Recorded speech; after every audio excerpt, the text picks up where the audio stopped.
নমস্কার সবাইকে, পুটির রান্নাঘরে আপনাদের স্বাগত। আমি আজকে ওল বানাবো চিংড়ি মাছ দিয়ে। তো কড়াইতে সর্ষের তেল দিয়ে শুকনো লঙ্কা গোটা জিরে ফোড়ন দিয়েছি, আর চিংড়ি মাছ নুন হলুদ মাখানো দিয়ে ভেজে নিচ্ছি। তারপর এখানে গোটা দুটো পেঁয়াজ দিয়ে ভালো করে ভেজে নেব। তো ভাজা হয়ে গেলে এদিকে আমি ওল আর আলুর মধ্যে আদা বাটা, তারপর পেঁয়াজ রসুন আর টমেটো একসাথে পেস্ট করে রেখেছি সেটা দিয়ে দেব। আর লঙ্কা বাটা দেব। বেসিক যা মশলা থাকে সেগুলো দেব, যেমন জিরের গুঁড়ো, হলুদের গুঁড়ো, লঙ্কার গুঁড়ো, এইগুলো দিয়ে ভালো করে মাখিয়ে নিতে হবে।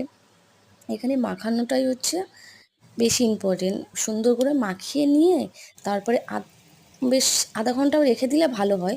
তো হাতে টাইম না থাকলে 10-15 মিনিটই ঠিক আছে। তো দিয়ে আমি ওই পেঁয়াজ আর চিংড়ি মাছের মধ্যে মাখানোটা দিয়ে দেব।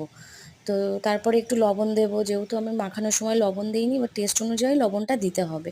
তো লবণটা দিয়ে সুন্দর করে কষিয়ে নেব। কষানো হয়ে গেলে আমি যতটা পরিমাণে জল লাগবে, মানে ঝোলের জন্য রাখবো, তো জল দিয়ে গরম জল দিয়েছি, দিয়ে আমি ঢাকনা দিয়ে দেব।